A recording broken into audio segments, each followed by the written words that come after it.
کہ پکڑے جائیں گے جہنمی، ان کو زنجیروں میں باندھا جائے گا.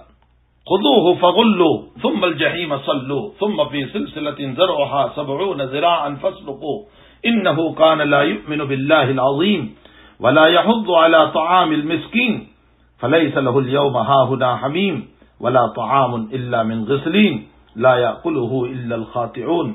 ہمارے رونگٹے کھڑے ہو جاتے. اللہ کہے گا خذوه پکڑو، فغلوه بیریاں پہناؤ، ثم الجحیم صلوا کھینچو ان کو جہنم کی طرف، ثم فی سلسلۃ 70 ذراعا فاسلکوه ان کو 70 ہاتھ لمبی زنجیروں میں باندھو. کیوں اے اللہ یہ سخت عذاب کیوں ہے؟ انه کان لا یؤمن باللہ العظیم، جی اللہ پر ایمان نہیں رکھتے تھے. ولا یحض علی طعام المسکین، اور مسکینوں کو کھانا کھلانے پر دوسروں کو ترغیب نہیں دیتے تھے. فلیس له اليوم ہاہنا حمیم، آج ان کا کوئی دوست نہیں ہوگا جو ان کو بچا سکے. ہاں دنیا میں تو کوئی آدمی پکڑا جاتا ہے، اس کے دوست و احباب پہنچ جاتے ہیں. فرمائے کوئی دوست نہیں اس کا. فلیس له اليوم ہاہنا حمیم ولا طعام الا من غسلین، اور اس کا کھانا کیا ہوگا؟ قرآن کہہ رہا ہے الا من غسلین، جو جہنمیوں کے بدن سے پیپ نکلے گا، خون نکلے گا، پرو نکلے گا، گندگی نکلے گی اس کے پیشاب کے راستے سے، اس کے پخانہ کے راستے سے، اس کے بدن کے راستے سے جو گندگیاں نکلے گی، وہ گندگیاں جو ہیں جہنمی کا خوراک ہوگا. اللہم احفظنا، اللہ حفاظت فرمائے. ولا طعام الا من غسلین لا یاکلہ الا الخاطئون، اس کو نہیں کھائیں گے مگر مجرم بندے، گنہگار بندے، اللہ کے نافرمان بندے، اللہ کو نہ ماننے والے بندے، یہ اس کو کھائیں گے. دوسری جگہ فرمایا ارأیت الذی یکذب بالدین فذلک الذی یدع الیتیم، جو یتیموں کو دھکا دیتے تھے. ولا یحض علی طعام المسکین، اور مسکینوں کو کھانا کھلانے پر ترغیب نہیں دیتے تھے، خود تو نہیں دیتے تھے، دوسروں کو بھی نہیں کہتے تھے. فویل للمصلین الذین هم فی صلاتهم ساہون، ہلاکت ہو ان نمازیوں کے لیے جو نماز میں سستی کرتے ہیں، کاہلی کرتے ہیں. اولاً تو پڑھتے نہیں، اور اگر پڑھتے ہیں تو کاہلی اور سستی کے ساتھ، جن کی نمازوں میں کوئی لذت نہیں، جن کی نمازوں میں کوئی مزہ نہیں، بے وقت پڑھتے ہیں، قضا کر کے پڑھتے ہیں، مکروہ وقت میں پڑھتے ہیں. الذین هم فی صلاتهم ساہون الذین هم یراؤون ویمنعون الماعون، اور اگر پڑھتے بھی ہے تو ریاکاری کے لیے، دکھلاوے کے لیے. ویمنعون الماعون، اور بڑی نعمتیں تو بہت دور کی بات، کسی کو پانی پلانے کے لیے بھی تیار نہیں ہوتے، 2 پیسے دینے کے لیے تو بھی تیار نہیں. جن کے قلوب پتھر سے زیادہ سخت ہے، جن کو رحم نہیں آتا، جو پانی جیسا ایک گلاس کسی کو دینے کے لیے تیار نہیں، جو 2 پیسے دینے کے لیے تیار نہیں. پھر حدیث شریف میں وہ جہنم کے حالات، وہ نظارے. دوسری جگہ اللہ قرآن میں فرماتے ہیں ویل لکل ہمزۃ لمزہ، غیبت کرنے والے، الزام لگانے والے، ایک دوسرے پر جو ہے الزام لگانے والے، غلط الزام کی طرف منسوب کرنے والے. الذی جمع مالا وعددا، جنہوں نے مال جمع کیا اور اپنے مال کی پراپرٹی پر، مال کی جائیداد پر، مال کے غرور پر، مال کے تکبر پر دوسروں کی برائیاں، دوسروں کی غیبت.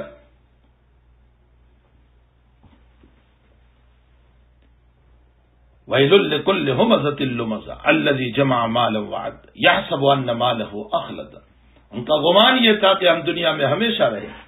کلا لینبذن فی الحطمہ، جی جہنم میں جاؤ گے، ایندھن بنائے جاؤ گے، حطمہ میں داخل ہوں گے. وما ادراک ما الحطمہ، اللہ پوچھ رہا ہے اپنے پیغمبر سے حطمہ کیا ہوتا ہے؟ نار اللہ الموقدہ، وہ بھڑکتی ہوئی آگ ہے.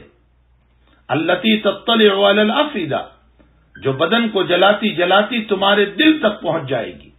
اور دنیا کی آگ جب بدن کو جلاتی ہے تو موت ہے، لیکن جہنم کی آگ دل تک پہنچے گی پھر بھی موت نہیں، وہاں موت ہے ہی نہیں. وہاں تو حال یہ ہوگا کہ جنت اور جہنم کے بیچ میں موت کو ایک دمبے کی شکل میں، ایک گھیٹے کی شکل میں لا کر کے ذبح کر دیا جائے گا. موت ختم، الحیات لا موت. اب حیاتی آیات ہے. جنتیوں سے کہے گا ہمیشہ رہو جنت میں، جہنمیوں سے کہا جائے گا ہمیشہ رہو جہنم میں. انہا علیہم موصدہ فی عمد ممددہ، انہا علیہم موصدہ فی عمد ممددہ. اوپر سے دروازہ بند کر دیا جائے گا جہنم کا، تم بھاگ نہیں سکو گے، اور اندر ستون ہے، ان ستونوں سے باندھ دیا جائے گا. حدیث شریف میں ہے، ترمذی شریف میں، کہ جہنم کا ایک پتھر اگر دنیا کے پہاڑوں کے اوپر اتار دیا جائے، ایک پتھر جہنم کا، اس لیے کہ اللہ جہنم کے اندر جہاں انسانوں کو ایندھن بنانے والا ہے، وہاں پتھروں کو بھی ایندھن بولتے ہیں جس کے ذریعے سے آگ جلائی جائے. وقودها الناس والحجارہ، پتھر کو ایندھن بنائے گا. تو اگر جہنم کا ایک پتھر اس دنیا کے اندر پہاڑوں پر ڈال دیا جائے تو حدیث شریف میں پیغمبر صلی اللہ علیہ وسلم فرماتے ہیں سارے کے سارے پہاڑ اس پتھر کی گرمی سے پگھل جائیں گے. یہ ایک پتھر کی وجہ سے. آپ انداز لگائیں میرے بھائیوں اور بہنوں، وہ جہنم کے عذاب کا کیا حال ہوگا جب ایک پتھر سارے پہاڑ کو پگھلا سکتا ہے، تو بندہ جب اس پتھر سے ٹکرائے گا جہنم میں تو کیا حال ہو.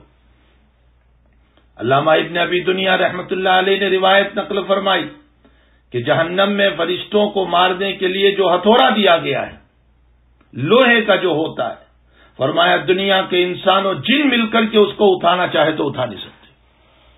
ایسے ہتھوڑے کے ذریعے سے مارا جائے گا. التی تطلع علی الافئدہ. انسان کے بدن کا حال یہ ہوگا کہ اس کو اتنا موٹا جہنم کے اندر بنایا جائے گا کہ ایک کندھے سے دوسرے کندھے تک چلنا ہو تو چل بھی سکتے ہیں. اتنے موٹے موٹے انسان بنائے جائیں گے تاکہ عذاب ہو اس کو. یہ ساری کیفیات اور یہ سارے حالات جنت و جہنم کے اللہ نے قرآن اور حدیث میں بیان کروائے اپنے پیغمبر صلی اللہ علیہ وسلم کے ذریعے سے، لیکن دنیا میں بتایا نہیں. دنیا دارالامتحان بنایا اور بندے کو یہ کہا کہ میرے بندے، میں تجھے عقل دیتا ہوں، شعور دیتا ہوں، وجدان دیتا ہوں، سمجھنے کی صلاحیت دیتا ہوں، دلائل دیتا ہوں.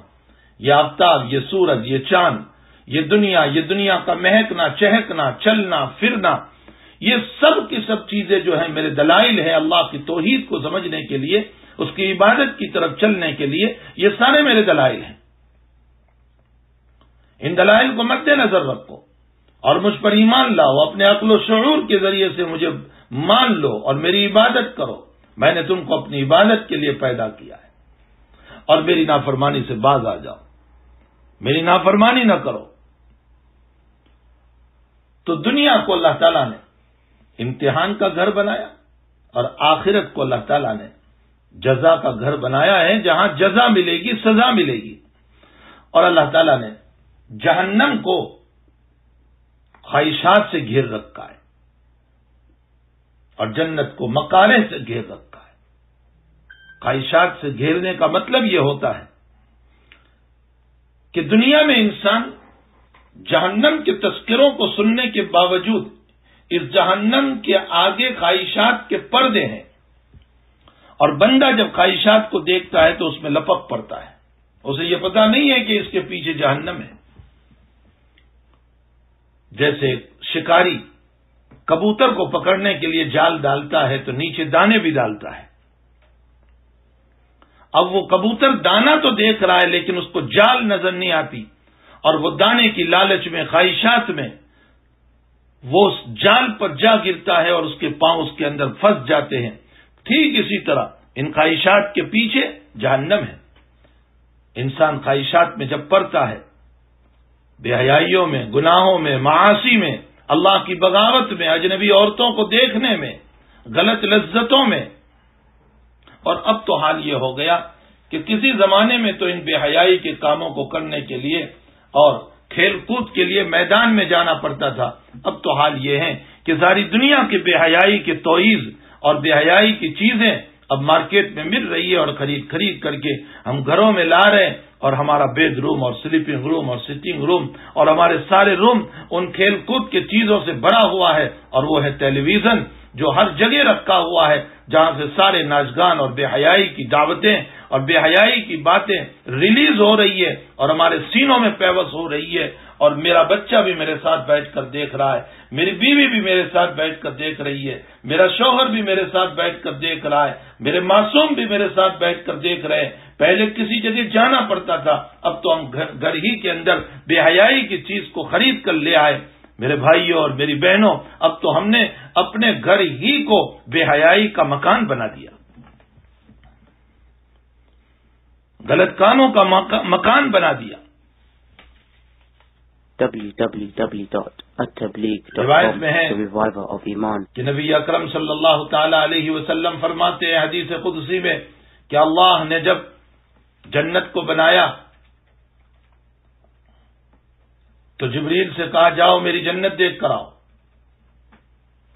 جبریل جنت دیکھنے گئے، فرمایا باری تعالیٰ کوئی بھی اس جنت کو دیکھنے کے بعد تیری نافرمانی نہیں کرے گا، کبھی نہیں کر سکتا۔ ان نعمتوں کو دیکھ کر کون تیری نافرمانی کرے گا؟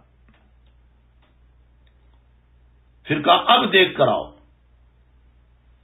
اب دوسری مرتبہ گئے تو جنت کے چاروں طرف مکارے، یعنی ان اعمال کو لگایا گیا تھا جن اعمال کا دنیا میں بندے کو مکلف بنایا گیا کہ نماز پڑھو، عبادت کرو، اچھے اخلاق سے رہو، بے حیائی کا کام نہ کرو، غیبت اور فحش نہ کرو، زنا اور چوری نہ کرو۔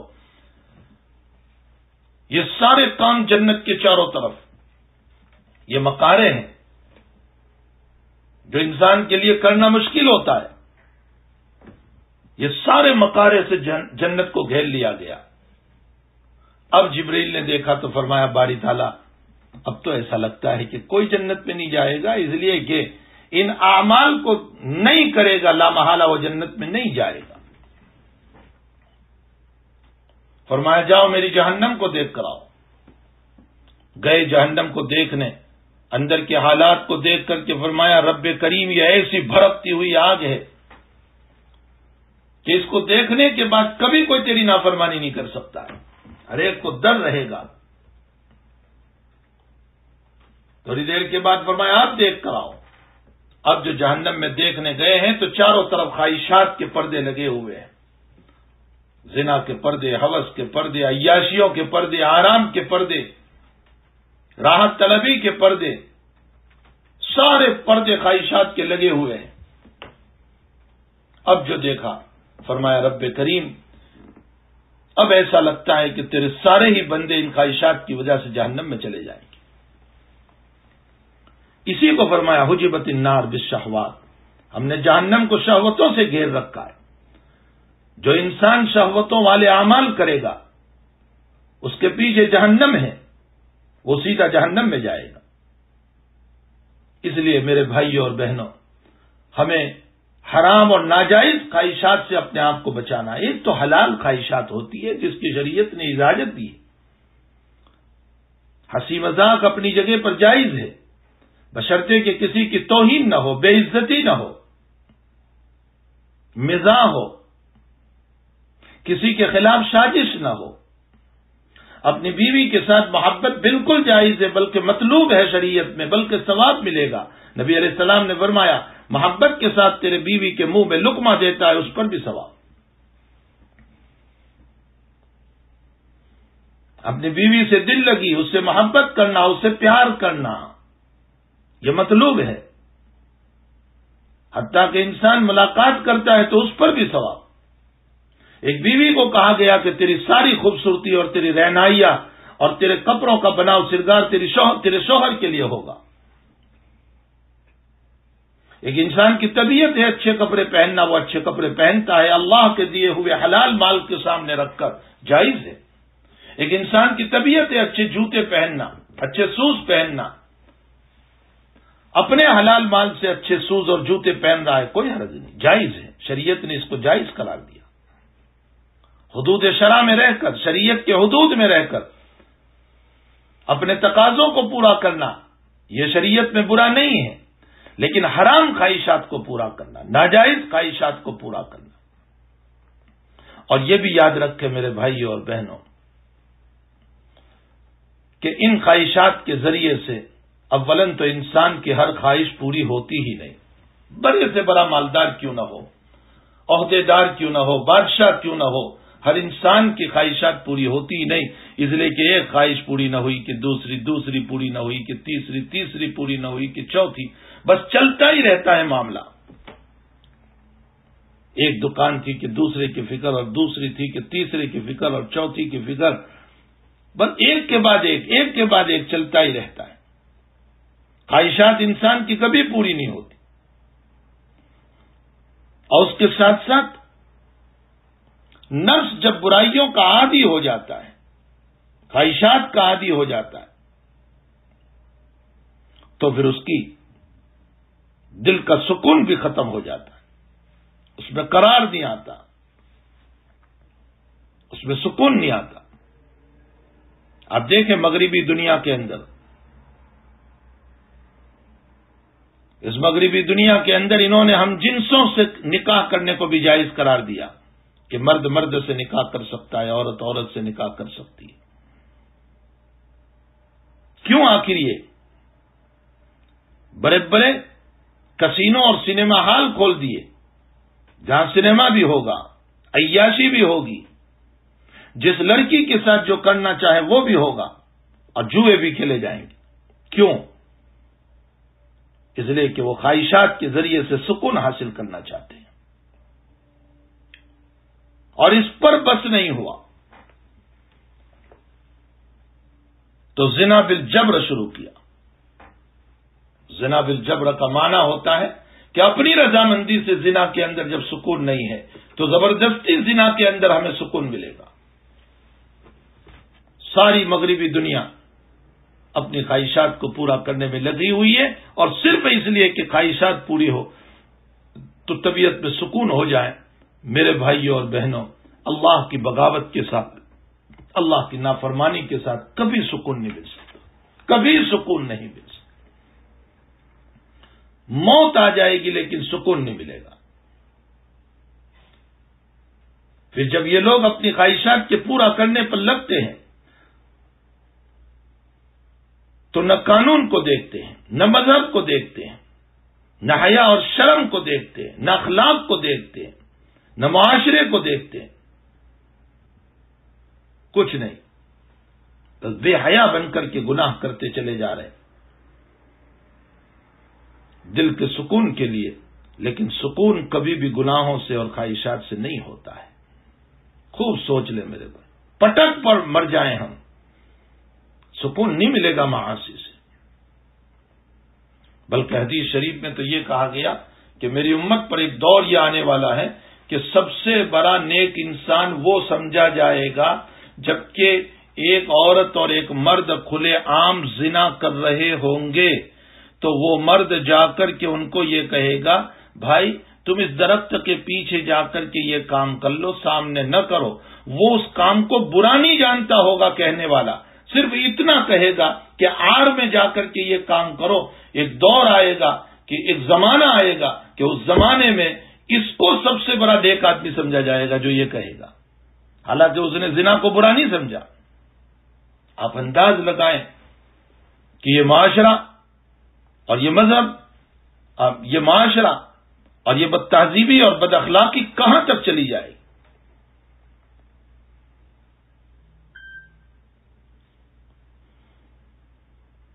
اس لیے میرے بھائیوں، میری بہنوں، ہمیں اپنے نفس پر محنت کرنے کی ضرورت ہے۔ نفس جو عادی بن چکا ہے گناہوں کا۔ مسند احمد کی روایت ہے کہ انسان کا جب جی چاہے کسی اجنبی عورت کی طرف دیکھنے کو، پرائی عورت کی طرف دیکھنے کو، تو اپنے نفس پر، اپنے دل پر ہتھوڑے مارے، خوب محنت کرے، اسی وقت جو ہے اپنی نظروں کو جھکا لے۔ اللہ تعالیٰ اس کے قلب پر حکمت کو جاری فرما دیتے ہیں، اس کے دل کو منور بنا دیتے ہیں۔ یہ صرف دیکھنے کے مسئلے سے نہیں، یہ تمام مسئلوں سے۔ انسان کا جی غیبت کو چاہتا ہے، اور انسان اپنے آپ کو غیبت سے بچا لے، اللہ اس کے قلب کو منور کر دیتا ہے۔ انسان کا جی اور کسی گناہ کو چاہتا ہے، الزام کو چاہ رہا ہے، اور انسان اپنے آپ کو بچا لے، حق تعالیٰ اس کے قلب پر نور پیدا کر دیتے ہیں۔ تو اپنے قلب پر محنت کی ضرورت ہے۔ علامہ بصیری رحمۃ اللہ تعالی علیہ، جنہوں نے قصیدہ بردہ لکھا ہے، کچھ اشعار لکھے ہیں شان نبوت صلی اللہ علیہ وسلم میں، ان کا ایک بہت تفصیلی واقعہ ہے۔ انہوں نے شان اقدس صلی اللہ علیہ وسلم میں کچھ اشعار لکھے ہیں۔ اس میں نفس کی مثال دیتے ہوئے آپ نے فرمایا کہ نفس کی مثال جو ہے وہ ایک چھوٹے بچے کی طرح ہے، جو دودھ پیتا بچہ ہوتا ہے، اس کی مثال ہے۔ ماں اس کو دودھ پلاتی رہتی ہے، لیکن ایک وقت آتا ہے کہ ماں اپنے بچے کو دودھ چھڑاتی ہے، اور دودھ چھڑانے کے لیے ایلوا لگاتی ہے، کرواہٹ لگاتی ہے، بچے کو دور رکھتی ہے، کوشش کرتی ہے، حالانکہ ماں کو معلوم ہے کہ میں نے دودھ چھڑایا ہے، یہ رات میں روئے گا، مجھے سونے نہیں دے گا، یہ پریشان کرے گا۔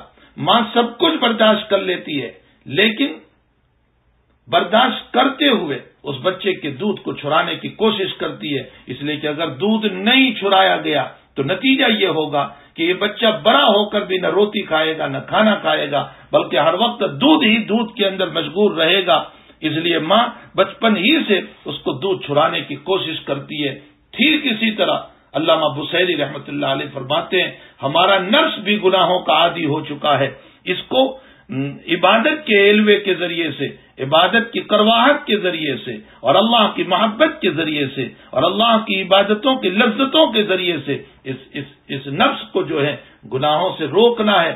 اگر ہم نہیں روکیں گے تو بڑھاپا آ جائے گا، قبر میں پاؤں پہنچ چکے ہوں گے، لیکن وہ گناہ سے نہیں رکے گا، اس لیے کہ اس کو عادت پڑی ہے گناہ کرنے کی، وہ عادی ہو چکا ہے گناہ کرنے کا، اس کو لذت آ چکی ہے گناہ کرنے میں۔ اور حقیقت یہ ہے کہ دلوں کا سکون اور دلوں کا چین تو اللہ کی یادوں میں ہے، عبادتوں میں ہے، نمازوں میں ہے۔ الا بذکر اللہ تطمئن القلوب، اللہ کے ذکر کے اندر قلوب کو اطمینان ملتا ہے۔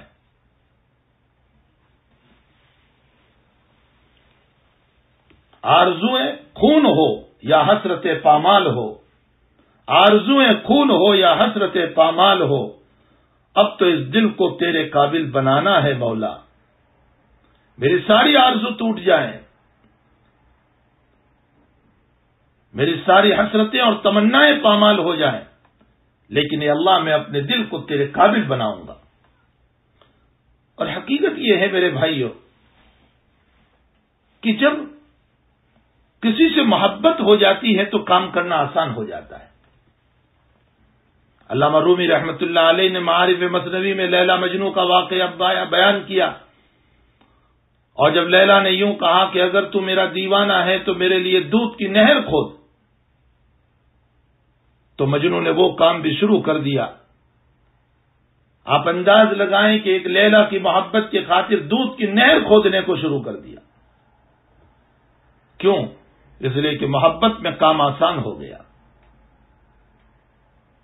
ایک عورت کو بچے نہیں ہوتے، اولاد نہیں ہوتی، میں بہت موٹی مثال سے سمجھاؤں، اولاد نہیں ہوتی، وہ دعائیں کرواتی ہے، وہ بزرگوں کے پاس جاتی ہے، نہ معلوم کہاں کہاں جاتی ہے، مجھے اولاد چاہیے، مجھے اولاد چاہیے۔ اس موقع پر کوئی اولاد والی عورت اس سے یوں کہے کہ خاموخواہ مصیبت کو اپنے سر پر لے رہی ہے، جب اولاد پیٹ میں آئے گی تو کھانا مشکل، پینا مشکل، وومیٹنگ، بیماریاں، اور اگر نارمل بچہ پیدا نہ ہوا تو تیرا آپریشن اور سیزر، ایک مستقل پریشانی، اور بچہ جب دنیا میں آیا تو تیرے راتوں کا سونا، اطمینان کا سونا ختم، تجھے رات رات بھر جاگنا پڑے گا، اس کی بیماری پر تو بیمار، کیوں خاموخواہ مصیبت اپنے سر پہ لے رہی؟ وہ یہی کہتی ہے کہ نہیں، مجھے اولاد چاہیے، اس لیے کہ مجھے اولاد سے محبت ہے، مجھے اولاد چاہیے۔ اور وہ اولاد کی خاطر سب کچھ قربان کرنے کے لیے تیار ہو جاتی ہے۔ ایک ماں رات کو اٹھنا، بچہ پیشاب کر رہا ہے، سخت سردی چل رہی ہے، اس سخت سردی کے اندر بھی اگر بچے نے پیشاب کر لیا، ماں اٹھے گی اس کو صاف کرے گی. کیوں؟ بچے سے محبت ہے. اس نے استنجا کر لیا، سخت سردی میں ماں اٹھے گی اسے صاف کرے گی، محبت ہے اس کو. رات میں رو رہا ہے، سو نہیں رہا ہے، رات بھر ماں اس کے لیے بیدار رہے گی، محبت ہے اس کو، اپنی نیند قربان کرتی. تو محبت میں اولاد کی خاطر جب راتوں میں جاگنا آسان ہو گیا تو پھر اللہ کے خاطر اگر محبت آ جاتی ہے تو عبادت کرنا بھی آسان ہو جاتا ہے. اللہ اکبر. ہاں، محبت آ جائے تو عبادت کرنا آسان ہو جاتا ہے. انسان کے لیے پھر اللہ کے لیے جاگنا اور عشاء کی نماز پڑھنا اور فجر کی نماز میں سخت سردی میں جانا اور ٹھنڈے پانی میں وضو کرنا آسان ہو جاتا ہے، بشرطے کہ اس کو اللہ سے محبت ہو، شریعت سے محبت ہو. ایک انسان کو پیسوں سے محبت ہے، تنخواہ سے محبت ہے، تو وہ رات میں 4 بجے سے اٹھ کر کے جاب پہ جا رہا ہے، نوکری پہ جا رہا ہے، صبح 6 بجے اپنی نیند کو قربان کر کے نکل رہا ہے، اپنے بچوں کو چھوڑ کر جا رہا ہے. کیوں جا رہا ہے؟ پیسوں سے محبت ہے. اس محبت کی خاطر وہ نکلا ہوا ہے. تو پیسوں کی محبت میں اس نے اپنی نیند کو قربان کیا، آرام کو قربان کر دیا. تو کیا اللہ کی محبت میں نماز پڑھنا آسان نہیں ہو جائے گا؟ تھوڑی سی بیداری آسان نہیں ہوگی؟ لیکن ضرورت ہے اس بات کی کہ ہم اپنے نفس کو کچلنے والے بنیں. حضرت عبداللہ ثانوی رحمۃ اللہ علیہ فرماتے ہیں کہ ایک انسان کو کھجلی ہوتی ہے تو کھجانے میں بڑا مزہ آتا ہے، لیکن جب کھجا لیا اور خون نکلنے لگتا ہے اور جلن ہوتی ہے تو وہ کہتا ہے کاش میں نہ کھجاتا تو اچھا ہوتا. ٹھیک اسی طرح ایک انسان گناہ کرتا ہے تو گناہ کے موقع پر تو وہ لذت لے رہا ہے، لیکن بعد میں گناہ کے نتیجے میں دل کا سکون جب ختم ہو جاتا ہے، دل کا اطمینان جب ختم ہو جاتا ہے تو وہ کہتا ہے کاش میں نہ کرتا تو اچھا ہوتا.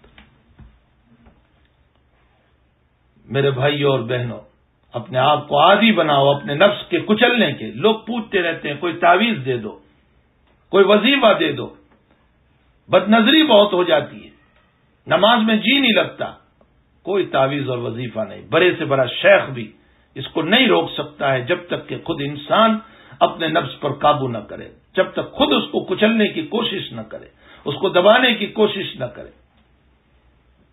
وہاں تک کوئی تعویذ اور کوئی وظیفہ اس میں کام نہیں کر سکتا ہے. اس لیے ہمیں چاہیے کہ ہم اپنے نفس کو کچلنے والے بنیں. حق تعالی جل شانہ نے اپنے پیغمبر صلی اللہ علیہ وسلم کے ذریعے سے فرما دیا کہ میں نے جہنم کو خواہشات سے گھیر رکھا ہے، خواہشات کرو گے اس کے پیچھے جہنم ہے، اور میں نے مکارے سے ان اعمال سے جنت کو گھیر رکھا ہے کہ جو اعمال تم ظاہراً ناپسند کرتے ہو ورنہ حقیقت میں وہ میری رضا کا، میری خوشنودی کا ذریعہ ہے، وہ عبادت ہے، اس کے ذریعے سے میں نے جنت کو گھیر رکھا ہے. اگر تم وہ اعمال کرو گے تو اس کے پیچھے جنت ہے، تم جنت میں چلے جاؤ گے. اللہ جل شانہ ہم تمام کو اپنے نفس پر محنت کرنے کی، اس کو کچلنے کی